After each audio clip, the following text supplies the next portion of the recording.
The author of this bill. Gentleman is recognized. Thank you, Madam Speaker. And I appreciate the two gentlemen from Texas and appreciate the kind words so far on this bill. This is something, Madam Speaker, that is something we can definitely rise and support, and I appreciate the kind words that have been spoken so far. And in that, I rise also in support of my legislation, H.R. 1952, the Intercountry Adoption Information Act. This legislation is a critical step forward in ensuring American families have access to the information they need to pursue adoptions from a foreign country. American families hoping to adopt internationally face many obstacles on the road to being united with their adoptive children.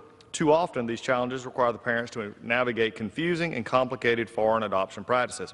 I have witnessed firsthand how families in my home state of Georgia have struggled to navigate shifting adoption policies and changing international standards. In 2012, Pam and Mark Romano, a family in northeast Georgia, traveled to Russia in hopes of adopting a young boy named Bogdan. This was not a quick decision, but one that required months and months of thoughtful prayer and family discussion. While overseas, the Romanos discovered that Bogdan had a brother, Yuri. Although the boys were living separately, the family immediately felt a calling to welcome both boys into their home, and they began the process of adopting Yuri as well.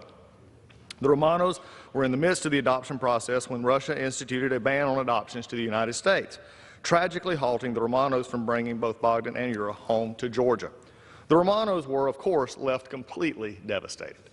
They had worked for months to be reunited with their sons, but they lacked concrete information about the intercountry adoption process and what was happening in Russia, as well as diplomatically. Since that time, Pam Romano has refused to give up on welcoming Yuri and Bogdan into her home. Her boys' room is still furnished, it is ready for their arrival, and she won't stop fighting for her sons till her sons are home.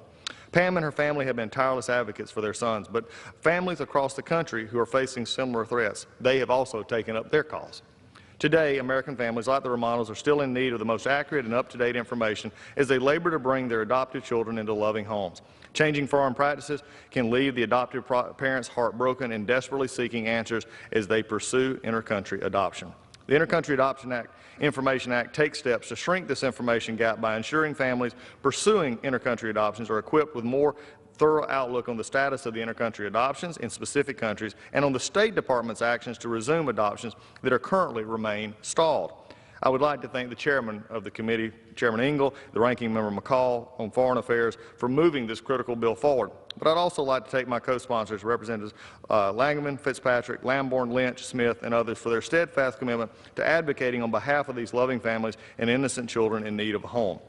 Most importantly, I would like to recognize my constituents, Pam and Mark Romano, and the entire Romano family, for their advocacy is not for their own sons, but for children all across the world who are waiting to be welcomed home. I would urge my colleagues to join me in supporting the many American families who would greatly benefit from a consistent, reliable source of information as they seek to welcome some of the world's most vulnerable children into loving homes and support the Intercountry Adoption Information Act. This is something we've done before. This is something that brings us together, and the families that are brought together by this make a lasting impact in the world at which we live in. With that,